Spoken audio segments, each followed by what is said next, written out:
Courtroom literacy. So why is it that men lose over and over again in family court? Why do we fail? Why do we run into losing our kids? Why do we run into protective orders? Why do we have this tragedy of it? And the tragedy hits deep, whether that's child support, not seeing our kids, whatever those situations are. Factors that we hear about: corrupt courts, family courts of business, lawyers screw you over, exes manipulate it, they exploit every advantage they can and target every aspect of male stereotypes, being violent, oversexed, whatever, all these different things, right?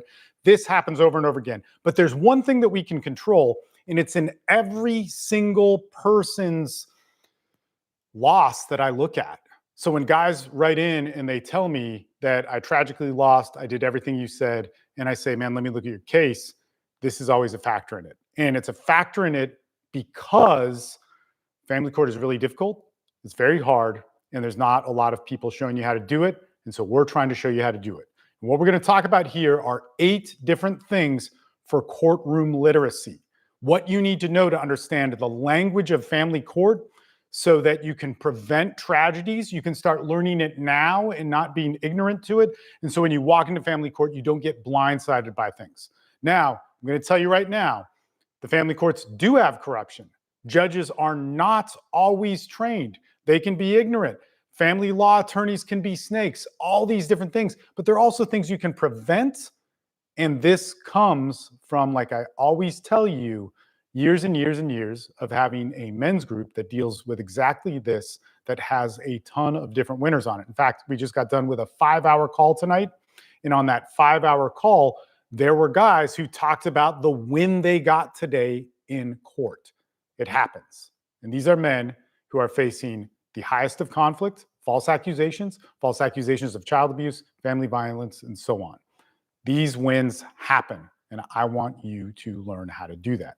Okay, so without further ado, let's get into it. Number one thing you need to be literate in family court is the language of the courts. Family court has its own language. It doesn't care if you're a good dad or what you said to your mom or what your family thinks. It also doesn't care about what she's saying to other people about you. And as dads, when we get caught into that argument, we stop looking at the argument that family court is trying to let us have.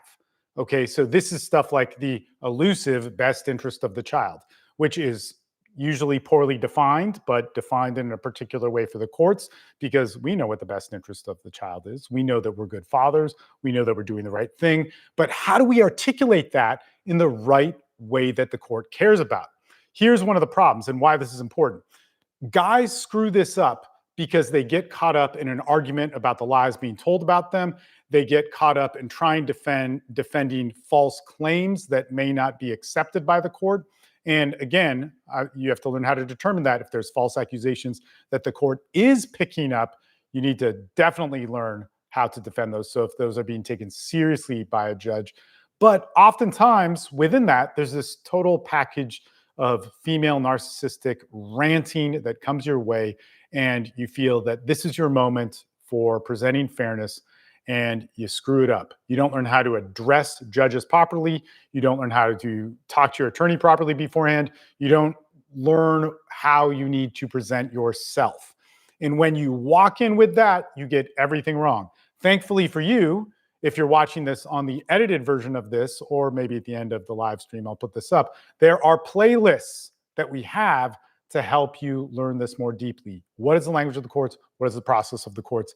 And you can definitely fix this. Fixing this is one of the things I always say. Watch family court, interview attorneys, talk to dads who've won. Don't sit around watching a bunch of TikToks or YouTube videos like this that are just going over what's wrong with it. Look at guys who've gotten the solution. They exist, they're out there, and they've won in the same courts as you. Your case is different. You have to work it. You're 100% responsible for it, but you can do it. Okay, look for the solution. Please, guys, please. I've lost. A bunch of guys in my group have lost. We've come back to win it and dominate.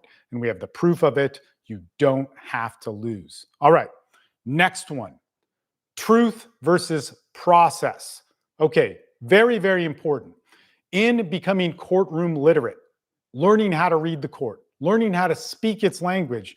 You need to stop telling your truth, what's fair, your opinion, and having the argument that you have with friends and family and bypassing the process. So, what's the process? The process is going to be things like what motion is in front of the court? How do I file a motion? What's being argued? See, oftentimes, like for instance, there might be an ex parte hearing, super, super, super common, especially in high conflict custody for men.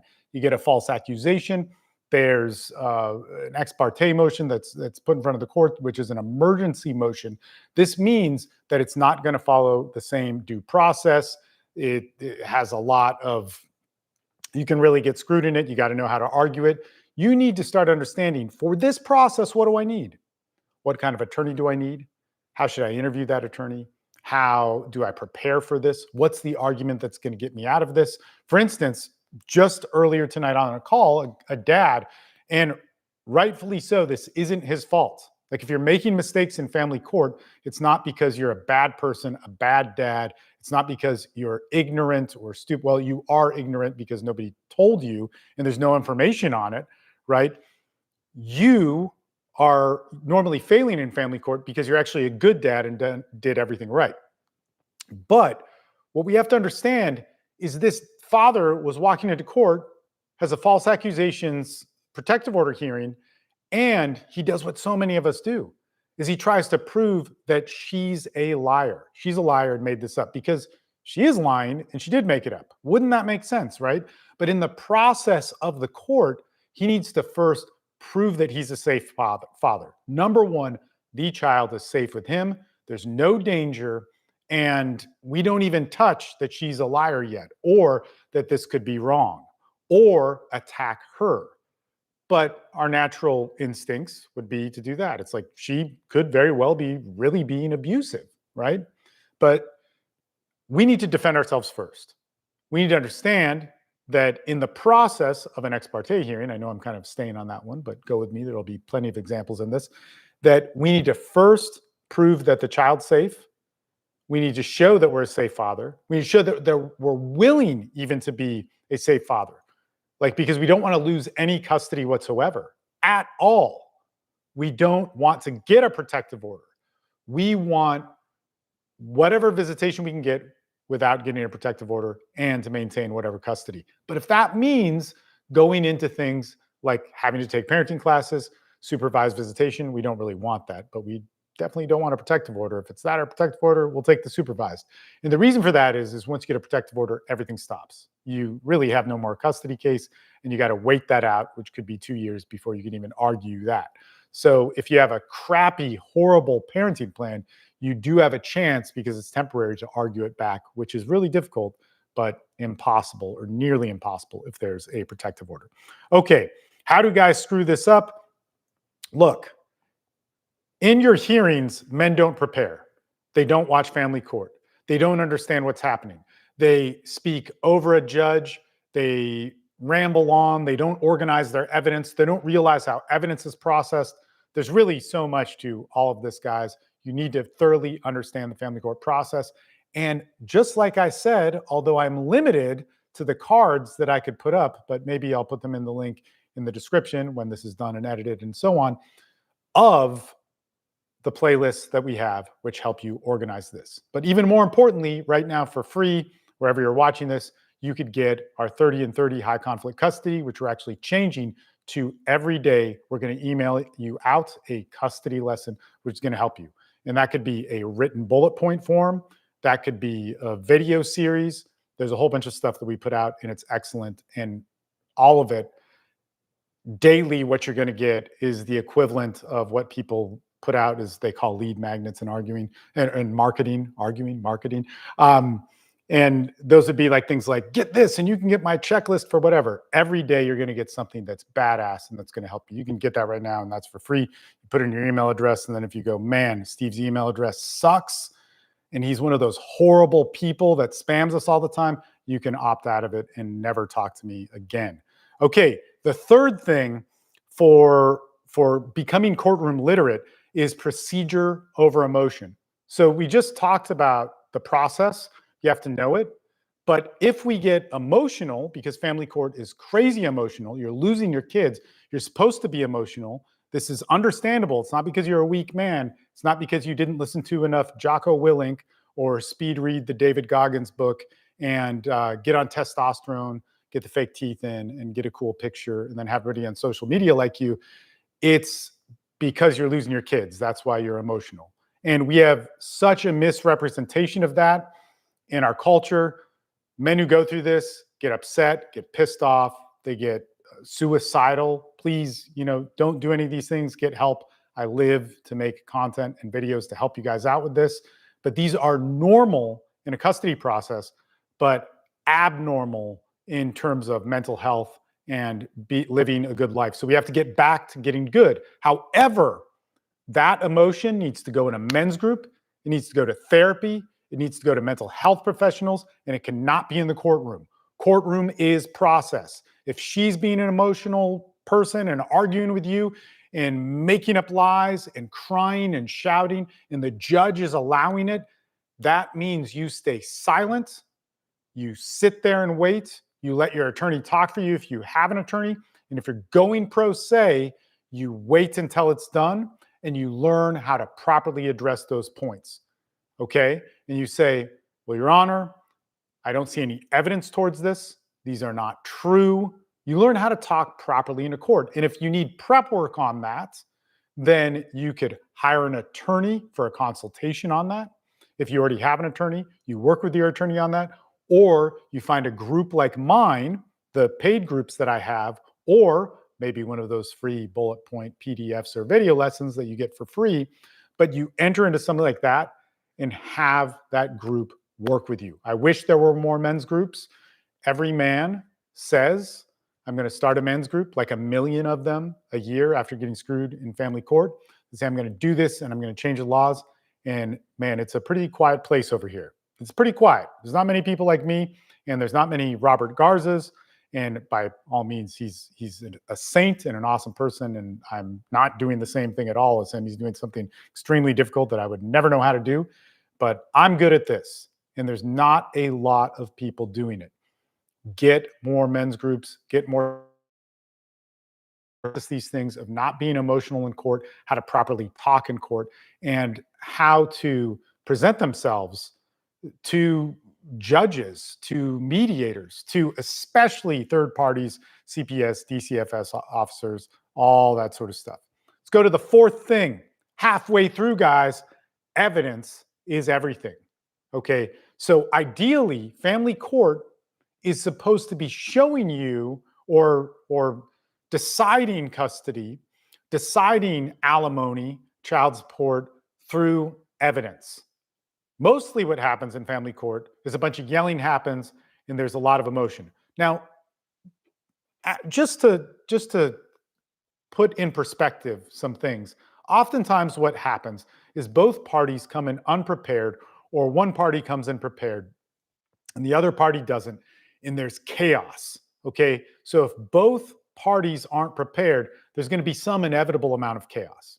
Okay, now what will happen if there's any amount of chaos and there's not one party that can calm that down? A judge cannot hear your case and they have to react. And that reaction, sadly, usually defaults into what I am going to straight up say is bias. It's going to favor the woman. It's going to diminish the man. It's going to punish the man. It's going to see the man as a potential violent threat, or all these different things that men's horror stories go into. But that's only if there's at least one party or two parties that are chaotic and the other party doesn't know how to calm it down.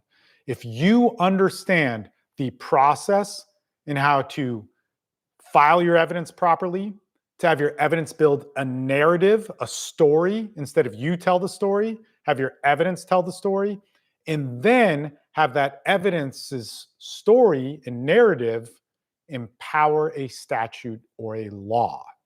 So oftentimes what guys do is to say, well, this is the law, or this is the best interest of the child, and I think it's this way because of X, Y, and Z, and I did this, but it's not speaking the language of the courts. It's not using evidence in the right way. It's not building a proper narrative. So an example of a proper narrative of this would be I take the kids to school, I take them to the doctor, I do all these different things that the court cares about, okay?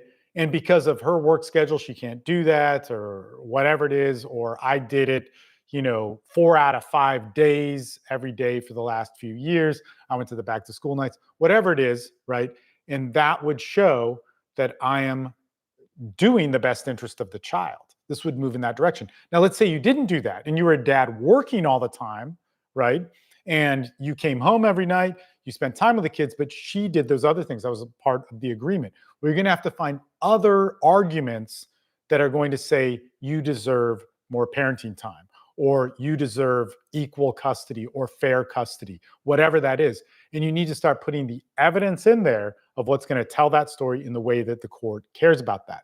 So this happens all the time because men don't know those first three things that we talked about, the language of the courts. They don't understand the process. They see her using emotion and they think that's going to make things win. Man, no, you have to learn how the court works. So go in and watch Family Court. I keep saying this all the time. You can watch it on Zoom. Actually, I wish I could share my screen. I probably can, but I don't know how to do that. And I'm under the gun and I'm recording a live video. So we're not going to do that, but I could show you all of the different lists of Zoom meetings I have around the United States where I'm doing research on when they are, what the schedules are, so that we can watch them with my groups. You could watch Family Court 5 days a week. That may not be your court, of other people's courts. And you should do that to familiarize yourself with it. It's really boring, but it's a lot better than wasting $10,000 to $20,000 on mistakes you could prevent by watching 4 or 5 hours of that. And it's even better if you can go into your family court and watch. Okay, I've brought that up on like every single one of these. So just understand that that's just in there for 5, 6, 7, and 8. Okay, so number 5 is your lawyer is a tool. He's not your strategy. He's sometimes the boss, or she could be female. They're both fine. Some people will come to me and say they strategically picked a female or a male. A good family law attorney is a good one. Sometimes they're the boss and other times you're the boss. And you need to understand that. Okay, you're the boss because you're their client and you're paying them. There's a couple things that go into that, right? So family law attorneys don't like for you to badger them and pester them about your emotional stuff. This is what you need: a men's group or a therapist. So first off, like a group that has men that have won custody, a group that has experienced men that understand the process. This alone is going to save you huge amounts of money with an attorney or without an attorney, because it's going to help you navigate what you do in the courts to not make mistakes. Like, mistakes are expensive. So family court's expensive, and there's like 50 ways, literally 50 ways you can make a mistake every time you go in, and experienced people are going to prevent you from that. Okay, they're going to prevent you from making those mistakes that are just set in front of you that look like, the most delicious piece of fruit, strawberry, pomegranate, everything. You just want to pick it up and eat it, but it's like Eve eating the apple or whatever it was, a fig or these types of things. So it's going to set things off into a chain reaction that is expensive at the very, very least. Okay, so you need to understand that your attorney hopefully wants, if you have a good attorney, right? If you have a good attorney, your attorney is going to want to work your case. All right. But they're not going to want to work your case when you're badgering them and pestering them over stupid things or things that they think are stupid. And look, they're not your therapist. They're working your case. I'm going to tell you right now, most family law attorneys can do all of their due diligence for your case in 2 days to 1 week. Depends on how complicated it is. But your first couple appearances, or your first appearance at least, they only might need 2 days to look over your stuff. They might also need 5. That might not be their style. But you, in waiting for that for 20 days or whatever it is, you're bugging them about every little thing. Get other people to talk to that know what they're talking about, not ignorant friends or people that just tell you to get over it or get a hobby or join a gym. Like, do all those things. That's great. You should. Like, we tell guys to do that, but we also say, okay, let's go over what this motion means. How do you have your evidence organized? Do you have your evidence set in a timeline? Does it have a narrative that you can articulate that goes to a statute?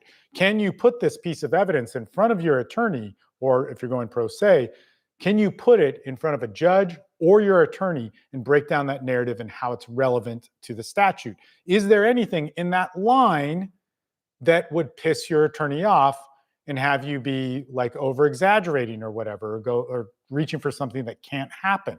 What are those different things? Because I'll tell you this, if you can walk in to an attorney's office, and especially if you walk into your court case with a judge, if you're going pro se, and you can do all of that without wasting time, right? With it actually equating to an argument that's legitimate and that works in that court, a judge is going to like that, whether they rule in your favor or not. They're going to like that. They're going to be like, man, wow.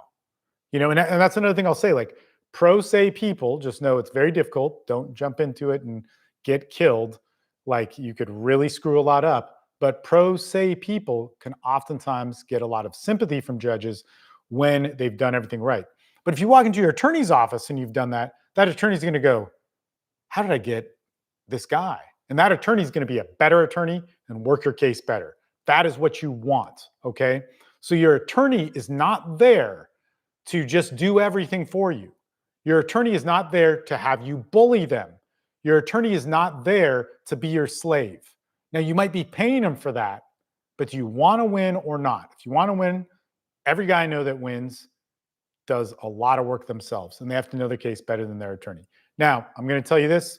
I prefer the attorney route. Sometimes you run out of money and you got to do it yourself, right? And that's a lot of times the situation the guys in our group are in. But there's also a guy, like one of the legal assistants that runs one of the calls. He did his entire case pro se. He actually had to file an appeal with the court and won it pro se.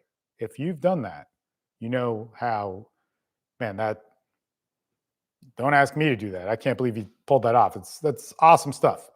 Let's go into number 6. Okay, so number 6 in courtroom literacy, how we can speak the language of the courts better, is patterns decide your case. Okay, so what is a pattern? All right, usually in a case, we're trying to show some form of behavior, like them withholding the kids, like this already, if we have a parenting plan, or something like that, they're not letting us see the kids, we can't pick them up, or they pick them up from school before us, all these little parental interference things.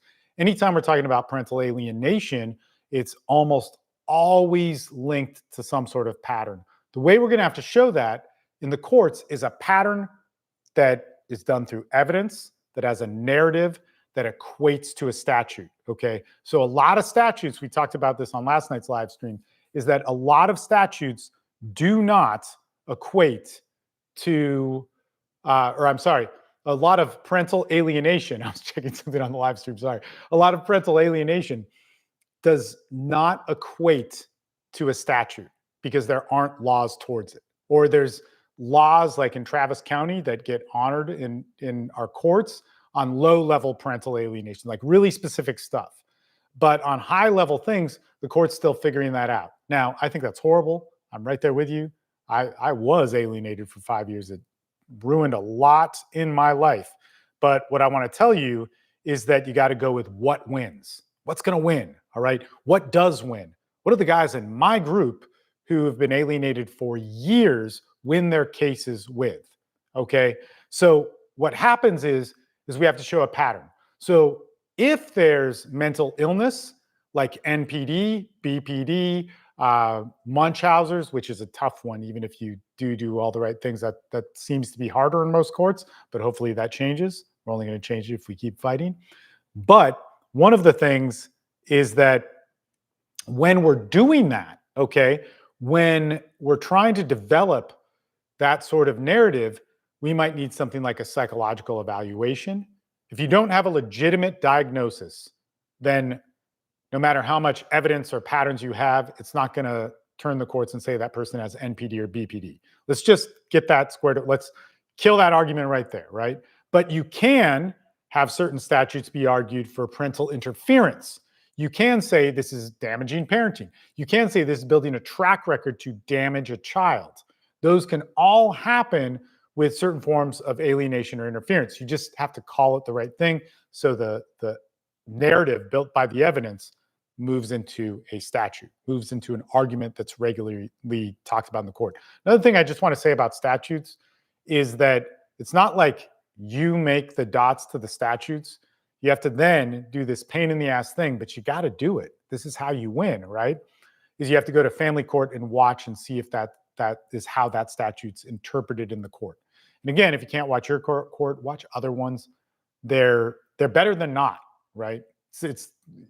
If you're in Nebraska and you can't get into your family court, go watch a California court. It's going to be different. There's going to be differences. You need to know that, but it's going to be better than just winging it and reading the statutes and going, man, I talked this over with my friends and I'm good.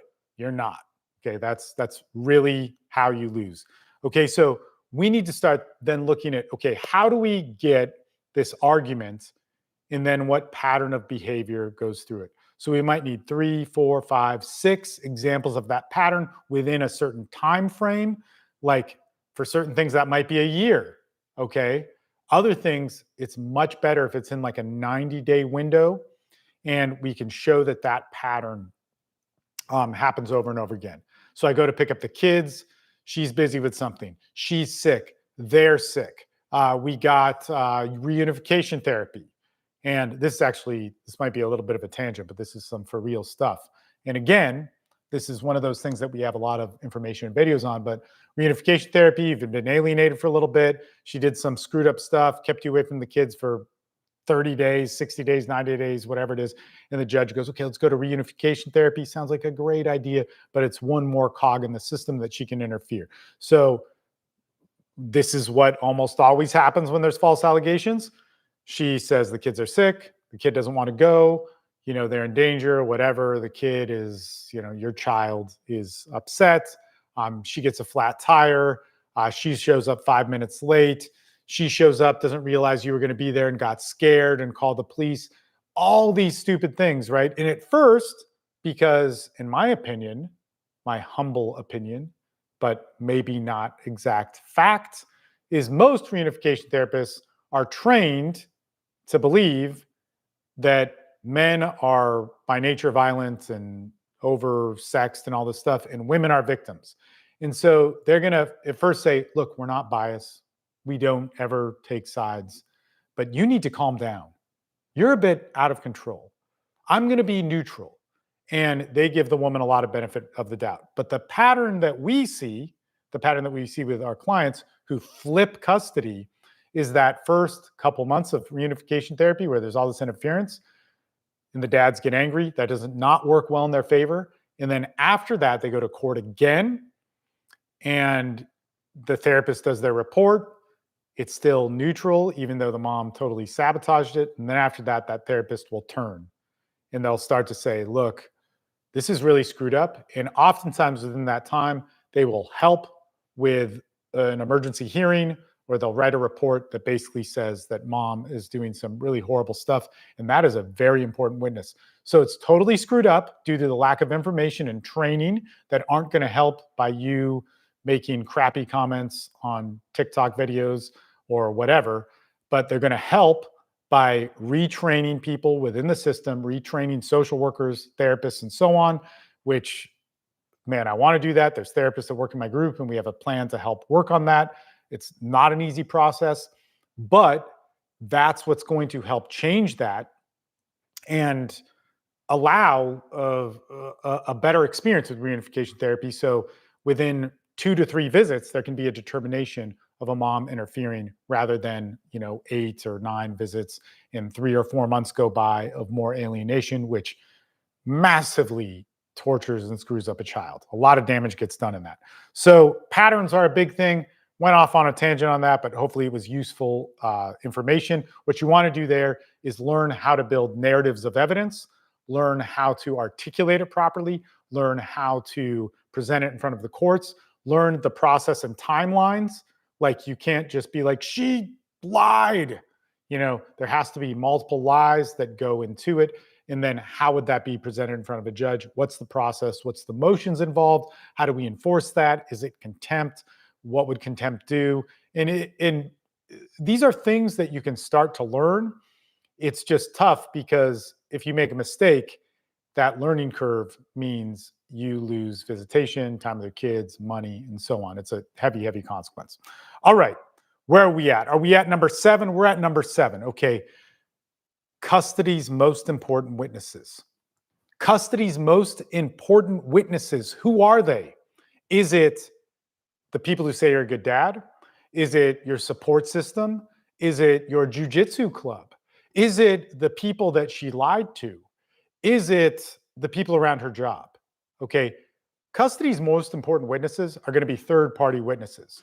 Number one, that's going to be people like GALs or custody evaluators, social workers, and so on. Friends of the court, whatever your court has. Now, all those people, you might be thinking, those people screwed over my case. In some states, like a GAL, a social worker, they have immunity. They can't get in trouble for screwing up your case. And that's pretty bad, right? That's terrible.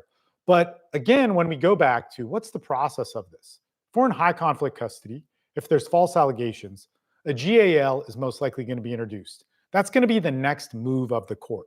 Now, in this situation, if we also understand the process of this, if we have a men's group that's gone over this, or if you get one of my free emails, PDFs, videos, or maybe a video on my YouTube channel, or even somebody else's YouTube channel that helps prep you for an interview with a custody evaluator, a GAL, a social worker, a CPS, DCFS officer, that helps you understand what they're going to look for and what's going to make you look really bad and what stereotypes that oftentimes people fall into. They're going to hate that because they're just going to say, I'm a professional. I get this right all the time in my 10 minutes of talking to you and then forgetting about your case for 6 weeks and not writing my report. Look, they're overworked people. They usually have good intentions and they oftentimes screw up families because they're overworked and have kind of a pretty bad job of seeing a lot of real abuse, and that pollutes their opinion. It's screwed up. They need to be trained better. Straight up. I wish I could go back and have my kids go back and talk to the CPS officers that decided that they were going to uphold a protective order and tell the Austin Police Department that they think that I'm a child abuser or whatever. I wish that they could live my kids' lives. I wish that more things could be done to them, but I'm now a spiritual and compassionate person, so nothing but love, guys. But you should understand, you should not cause harm in this. So CPS, DCFS workers, social workers, you got to learn how to talk to them properly. And that was one of the mistakes that I made. I thought I was going to make an argument. I made a ton of different mistakes. And then in walking guys through this and then having second chances and different opportunities to do that, I slowly learned. And at this point, we just now have hundreds of guys who've done this. And we're pretty confident in starting out with this as a baseline. When you have a really important person that could be a witness in front of you, you need to block the emotions. You need to not make it an argument. You are a dad first that is concerned for the safety of your child. You are second, a litigant, somebody who is in a legal battle. But that's secondary to the dad thing and the best interest of the child and how much you care for them and willing to learn more to be a good dad. And you want to talk to this person so that you can give them the most amount of good information so that they can make the best decision, all that sort of stuff. But third, you're a guy going through a tough time. That's a breakup or a divorce or some custody battle. And yeah, you get angry, but you're in a men's group. You go to therapy, you talk to people, you're in a free, men's circle, whatever it is, and you get your emotions out.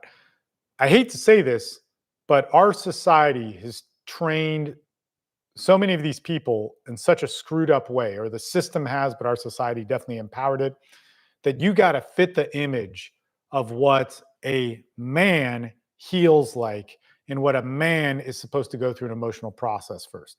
One of the guys who comments all the time on my YouTube, who never hired me, never worked with me, just watched my videos and probably some other people's videos, and then worked his ass off on his case and won custody of his child. He wrote in an awesome comment the other day, and it says, "Men are not allowed to be emotional in our culture." And from what I get from going back and forth with him online, he hates the victim mentality of our world. I hate the victim mentality of our world, but I know from processing men's deep trauma for many, many years that if men are real about what they feel, they're told it's not right, it's not healthy enough, it's not emotional enough. They just need to open their hearts in the way that women who are afraid of male anger have defined the rules that men need to heal by. I'm not opinionated here. But when we're going through important witnesses in our custody battle, we need to understand how to talk to them.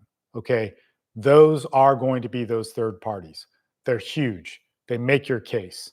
If you have, I think in another video I said, if you have 7,500 friends and family that all say you're better than her, the kids love you, she's demonic and has lied about every single thing, and she's even lying right now, and they're all willing to swear under oath for that, one CPS report, one GAL report, one custody evaluator report, one of any of those things is better than 7,500 of those types of witnesses.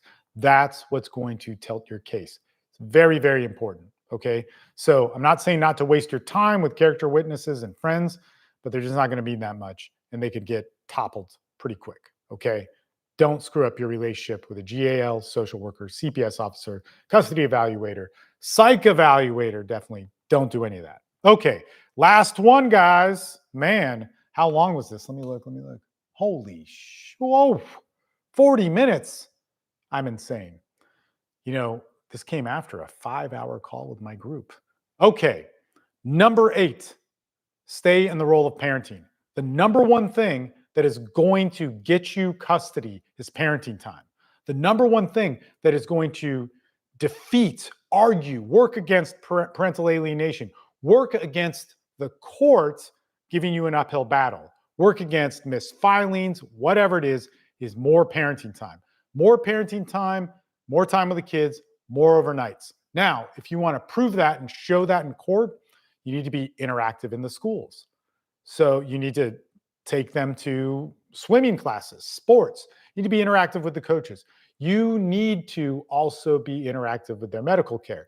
Now, if you can't, okay, this is amazing. This actually happened on our call tonight. I was blown away. I love it when my guys just revolutionize what to do to win. So one of the guys that had a pretty awesome win in court today, he said, "Man, I love ChatGPT. Man, this was awesome. I learned so much from the group." And then he starts to break down something that I never taught him, the group never taught him. So he started teaching the group. He went online, found his child's in the portal for the student, like on mine, it's on Austin Independent School District. I have a portal for my kids in there, and I can communicate with their teachers. He found out their schedule. He found out when the tests are. He found out the curriculum. He found out the reports that the teacher put in. He put it into ChatGPT. He said, "Can I set an alarm?" He knew how to make an agent with ChatGPT with only the $20 version, not even the $200 a month version. And he got them to set alarms that it could email him of when his child was doing what.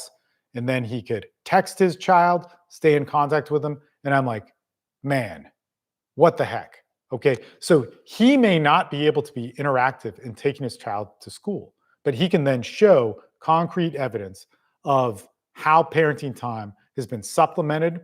If he ever wants to get more parenting time, he could say, "Here's my argument for it. Here's the effort I put towards it." You need to be able to show that. Okay.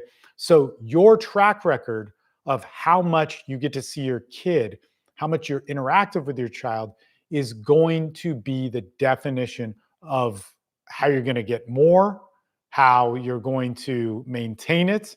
If you do want to go for full, it's full. Or if you don't want to go for full, you have to start from something close to 40% or 50%, or you'd have to make a gigantic argument showing that they're an unfit parent. Like truly, you'd have to take away custody from them. And those are pretty harsh.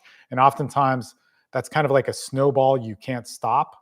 And you might take away custody completely from the mom, and that really damages the children. So, only if that's absolutely necessary. So, let's put this in just one more perspective, because why this note was written down actually comes from this. If you don't have any custody and you're trying to get custody, like you got a temporary protective order, then you got alienated, they're refusing to go to reunification, you need to start getting some custody. You need to get some custody, even if it's supervised. You need to get a little bit of custody. And then you make the arguments over maybe a 3-month period of time, which really sucks because you're paying for that and all that sort of stuff. You need to then make the argument for more custody. Once you get into that element of where it's like a little over standard, so expanded standard, or you're doing standard, and then you're super involved in the schools, you're super involved in coaching, you're doing all those different things, like even if you're from afar, if you're using Zoom as a tool to interact with your child and so on, and you're doing that, what you want to be doing then is you are going to then make an argument for a little bit more, a little bit more. And it depends on what your state is used to giving, but more and more states are inching more towards 50-50. It's kind of screwed up because most of our clients are now from Florida, Washington, Texas, Colorado, California, and then of course there's others scattered around. And one of the things with that is that those clients are oftentimes in states that default to 50-50, but they don't get it. But you want to start inching it back to go to what is the standard of your state. So where I'm at, expanded standard is one of the default things. So it's not as good as 50-50, but those are pretty good. And again, we're passing laws. There's a new federal law that went in, and I forgot what it is, but maybe you guys know it, but a ton of people are making videos on it. And if this passes, it moves more towards that, right? So we're moving more towards it. But if we do get custody taken away, our argument for custody is going to come through more parenting time. More parenting time protects us in so many different ways. All right. This was a super long video. And of course, everybody wants short videos, but I also want to do more lives because I'm interacting with people. There's more people that are signing up on my list. There's more people that are emailing me going, man, Steve, like this content is really good. And don't like, I don't consider myself in competition with anybody else out there. I like a lot of people's content on how men can learn more about fighting for custody in high conflict. I want more people making resources for that. I hate the fact that I have the only group, like, and this is great, like if you sign up, you're going to get your money's worth times 10. I'm the only group that has legal assistance that will help you, that has 7 days a week of calls. They have calls that I spend 5 hours working with them on. I bring on attorneys to talk to them. I also have 2 days a week where you get therapy. These are all things by vetted therapists that are used to working with men in this. This should be a standard for men. Everybody says they care. Everybody says they want it. And what I see people doing is a lot of complaining, a lot of comparison. And I'm sorry to hate so bad, but I've watched men die. I've had my friends commit suicide. I've been the last text. I've received suicide notes saying, keep doing what you're doing because I had to go. And I see all these people talk about caring for men, and they don't do anything about it. I'm not the guy to go campaign legislature. Maybe I will, but I haven't done that yet. But for 19 years now, I've held it down for guys in all the forgotten problems. And I'll tell you this about patterns, man. The pattern's the same. Addicts, men with dating issues, men who've dated borderlines, narcissists, all these types of things. These common problems, PTSD with addicts, PTSD with vets, all ignored in the same place, same way, given false solutions. They're shit on by our society, saying that they should get over it. There's no real answers or solutions for them. And when there's always a point where they're allowed to be thrown away. A man was violent. A man was abusive. A man is probably this, and that. A man's not listening. He didn't take my advice. And as somebody who gives advice, like that does bother me when somebody doesn't take my advice. Sometimes you do have to shit or get off the pot. But man, I'm actually a guy who's walked many men all the way down that road from dysfunction to function and all the slips along the way. I don't see men doing that, and I want more men to do that. We need to do that. Get help. You can win your custody battle. You can lose really easily at any moment, and a lot of that has to do with you. I get it. The courts are fucked. I've been fucked by it. There's corruption, there's untrained judges, and there's lawyers that will take your money and a bunch of women making up lies. But what can you do? And I have proof over and over again of men that were in the same system as you and me, and they won. So let's do that. All right, gentlemen, talk later. I am going to keep this live stream going and answer a couple questions and keep them anonymous, because on YouTube, this will stay live. On TikTok, it will go away. But on this camera, I'm going to stop recording. Actually, I'll stop it. Okay, let's see if there are any questions written on TikTok where I actually have fans. YouTube, I'm sorry. Well, I got 5 people on YouTube. Title 4D. YouTube, you came through for me, man. Thank you, thank you. That's from Cheese Monkey. Cheese Monkey, how are you? Thank you so much. Okay, so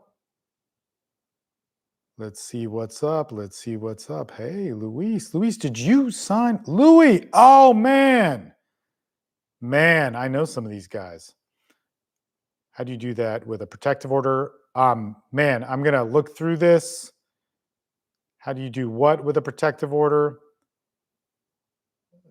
But court offices allow you to get a copy of your court hearing. Okay. Really quick, man, I'm sorry about this. You guys have been watching for a long time and I've been talking. I'm good at talking, but you got to be good at something. All right. So how do you get a copy of your court hearing? So you may or may not be able to do this. You should be able to go down to the county clerk's office. At the county clerk's office, you can request that and they're going to make you pay for it. So there could be filing fees and all that sort of stuff, and then copy fees. In fact, I have somebody's court case, one of my clients' court cases right there. It's huge, and I have to make a copy of it, and it's going to cost like $150. But that's what happens.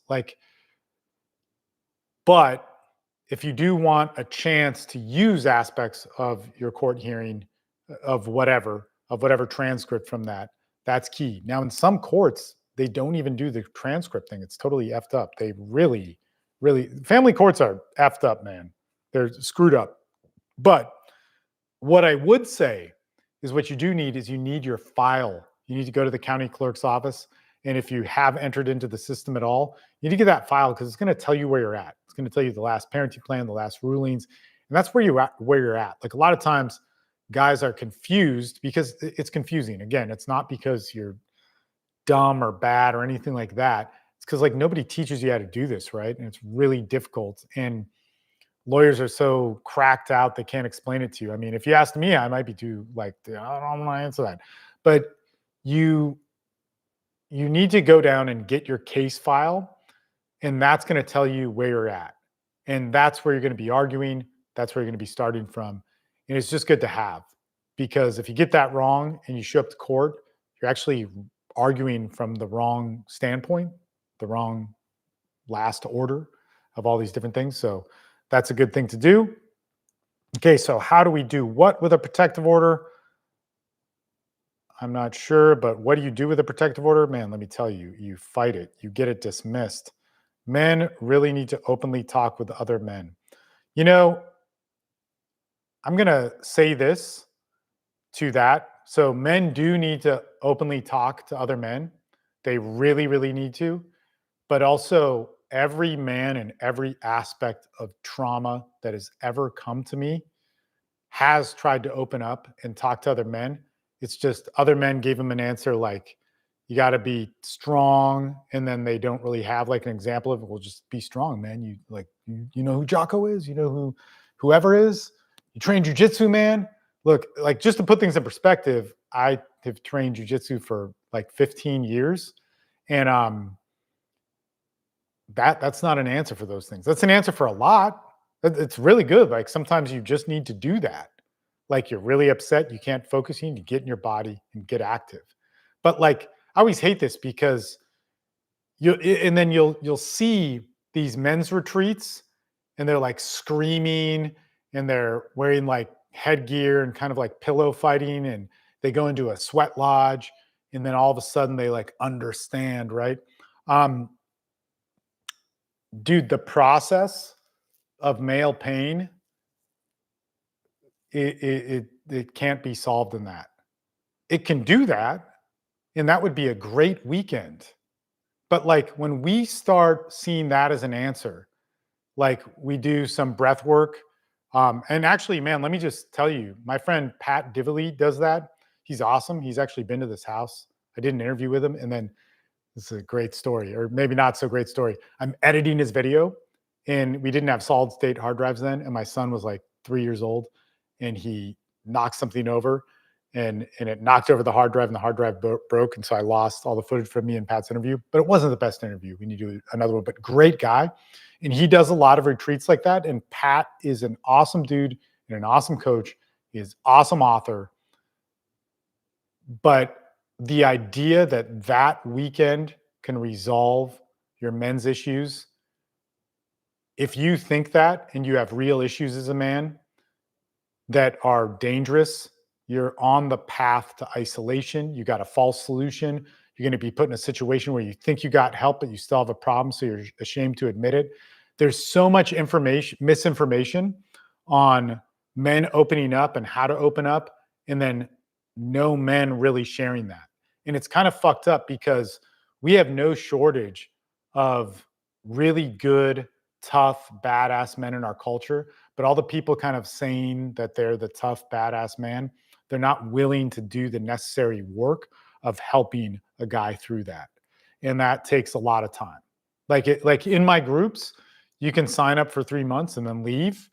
But there's, in 20 years, there's guys who've stayed for the whole 20-year run. And there's a reason for that, and it's not like we go, man, we're a brotherhood. It's that we actually get to know each other, go through true pain together, support each other. We win and we lose together. We go through tragedies together. And from that, we go, there's no other word to call it other than brother. So this is what I don't see happening. So yeah, of course, men need to open up. They do. Men need to express their emotions. They do. Men need to ask for help. They do. And over again, they're given a solution by the PC culture, which says, open up and do it in the way that we think is safe, because we've now decided what the nature of man is. Or they get it from the super alpha side of our culture that is not really guys who went through hell and back. They're guys that fit that image, or maybe they did it and then want to be a celebrity for it and sell it to them. So when, I'm kind of critical, but I've just seen a lot of dudes die, and they begged me for their life, and I tried to help them, and I saw the mistakes they made. And what's even worse about that is the men that didn't die and got broken from a false answer from self-help. Like, in many ways, it's worse to live hopeless, depressed, put your faith in a PC solution, have it fail, put your faith in a men's solution, and just be ripped off by a bunch of assholes and still end up with the same thing. That's what we've done to our soldiers. That's what we've done with guys with serious problems. Like we sell them an image of what recovering from PTSD is like, or recovering from addiction is like. That is a fucking lie. And man, it would save a lot of pain if we got rid of that shit. Okay. If their attorney is not making any effort to communicate with yours because of fees you owed. Okay. So if your attorney is, if I understand this, if your attorney is not making effort to communicate with you because you owe money, this is a problem that many people run into. Let me tell you some solutions to it. So when you're shut out by your attorney because you can't afford them, you got in over your head, it was like, give me this $5,000 retainer and then we're good. And they eat it up in a week. And they may have ethically ate it up in a week because that's pretty easy to do. But they also could have just been like, I'm going to be lazy and screw this guy over, which happens all the time. This is horrible. You're going to have to learn things yourself. And this is really, really tough. So there's a whole series that I shot last night, and I put up an edited version of the first video of it this morning, and there's like 35 views on it. Go algorithm. But it's the first part of like 7 or something like that of what you need to do with a family law attorney. It's based off of my friend Josh Davis's book. We sell the book. It's the best $35 or $50 or whatever it's selling for that you're going to pay for. It's going to save you a ton of money. It's huge. It's a massive PDF. But you need to start understanding like what does it mean to hire a good attorney? How do we vet an attorney? What do we need to look at if we need to change an attorney? And this is all super important. So number one is you have to know your case better than your attorney, hands down, always, no matter how much you pay them. This is how you're going to find holes, not have things slip through the cracks. Every great attorney is bad at something, okay? And bad attorneys are bad at a lot of things, perhaps everything. But even the best attorneys are going to be bad at certain things. And so you need to be able to understand that. It's your case. You care about it more than anything. And in that, you also need to learn how to talk to your attorney without coming across bad. A lot of this is in Josh's book. And a lot of this is also in the presentation that I did last night, which will be for free on YouTube. But you can watch the first 11 minutes of it and be the 36th viewer of it and get some good information from that. You may need to switch attorneys. But right now, if you can't afford your attorney, you either need to go, okay, am I not going to have any money? And do I need to go pro se? Cool. Release the attorney, start handling the case yourself. This is a big decision. I'm not telling you to rush it. You probably need to talk to a couple of people at first. Watch videos on it for free if you can. Hire some people for consultation, whether that's a person like me on YouTube, doesn't have to be me, or another attorney. Ask what is best. You should also be studying family court and really looking at it. Either way, understand the statutes in your case, what's going on. Okay, if you can't afford them and you can't pay them, and that's just not going to happen, and your case is at a standstill, and you're really getting screwed over by it, like you're losing time with your kids, you're getting dug deeper into a hole within the family court system, not just with your attorney, you're going to need to look into releasing that attorney. Okay, you're going to need to look at that attorney no longer being your attorney, and you can make that happen. Okay, so that's my 2 cents on that question, and it's a good one, man. It happens all the time in our groups, and guys go pro se with it all the time. It's terrifying, but you can learn it. You really got to study hard, and you can do it. And there's resources for you to do it, but I'm just warning you, it's not easy. All right, I'm going to end the live stream, guys. I got to go to sleep. It's 12:40. I really love helping guys more than anything. I actually used to love speaking on stage, and it's not a problem. I can do it. I used to love making videos. I would much rather be talking to my guys in my group than doing live streams, but live streams are helpful to the community. I get too much flack from people basically saying you're always trying to sell your stuff. And I got to, man. I got to stay in business, right? But this is to give outreach so that guys can do something with this, man. And man, there needs to be more people doing it. I will talk to you later. You guys have a great night, and we'll talk to you tomorrow. Bye, YouTube. Thank you so much, especially you, cheesy monkey.